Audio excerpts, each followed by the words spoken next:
आज या आभार मेळाव्यामध्ये सर्वजण आपण उपस्थित झाला आणि भरभरून उपस्थिती सगळ्यांची लाभली। मनापासून सगळ्यांचा आभार व्यक्त करतो। आज खऱ्या अर्थाने प्रत्येक गोष्टीसाठी ज्याची आठवण येते तो माणूस म्हणजे शरद दादा।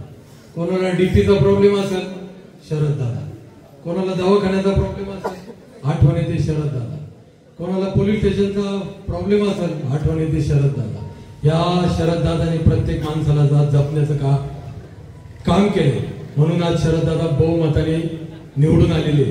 तसं निसर्गामध्ये वसंत ऋतू येतो, एक नवचैतन्य तयार होतं आणि निसर्गामध्ये पालवी फुटते, तशीच आज प्रत्येक कार्यकर्त्यामध्ये दादा तुम्ही निवडून आल्यावर नवचैतन्य तयार झालेले आणि कार्यकर्त्यामध्ये एक आनंदाचं वातावरण तयार झाले।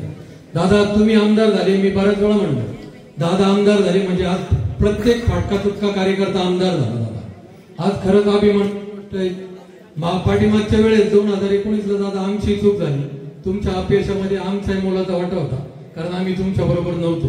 ती चूक भरून काढण्यासाठी नवे तर जुन्नर तालुक्याला विजयाच्या दिशेने नेण्यासाठी जो रथ तुमचा तयार झाला होता त्या रथाला धक्का देण्याचा खारुताईचा वाटा आम्ही पण उचलला जातो। आज बेल्ला राजुरीमध्ये पिंटू शेट होते, संतोष घोटणे होते, बऱ्याच वेळा चर्चा व्हायची का बेल्ला राजुरी गट हा बराचसा मायनस होईल।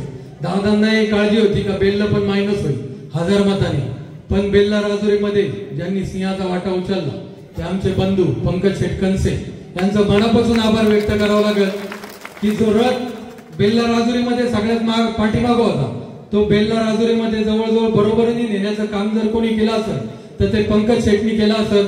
आज आता हे महाराज म्हणून गेले की हिऱ्यांना शोधलं, पण हिऱ्यांना शोधण्याचं काम जर कोण करू शकत असेल ना तर तो पारखी माणूस म्हणजे शरद दादा। प्रत्येक हिऱ्याला चकाकी देण्याचं काम शरद दादांनी केलं। आज सगळे कार्यकर्ते दादा तुमच्या बरोबर आहे, आम्ही तुमच्या बरोबर आहे आणि भविष्यातही तुमच्या बरोबर असणार आहे।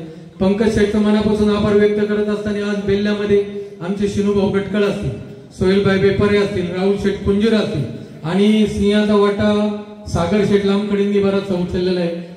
आपण म्हणतो मूर्ती लहान पण कीर्तिमान म्हणजे सागर शेठ लांबकडे, जरी मूर्ती जरी लहान असेल तरी त्यांनी पण सिंहाचा वाटा उचलला।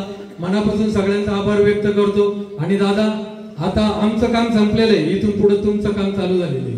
कार्यकर्त्यांना बळ देण्याचं काम आहे तुमच्या हातामध्ये आणि ते तुम्ही करणारच आहे। सगळी निश्चिंती योगेश भाऊ सोनवणे ते पण उपस्थित झाले, मनापासून आभार व्यक्त करतो आणि दादांना कळकळीची विनंती करतो की ज्या शेतकऱ्यांचे काय अडचणी असतील, हॉस्पिटलचे जे अडचणी असतील, पोलीस स्टेशनच्या अडचणी असतील, इथून पाठीमागे जसं तुम्ही सगळ्यांना जीव लावला तसंच तुम्ही जीव लावणारे कोणालाही पण दुजाभाव करणार नाही हीच दादांपासून पुन्हा अपेक्षा व्यक्त करतो।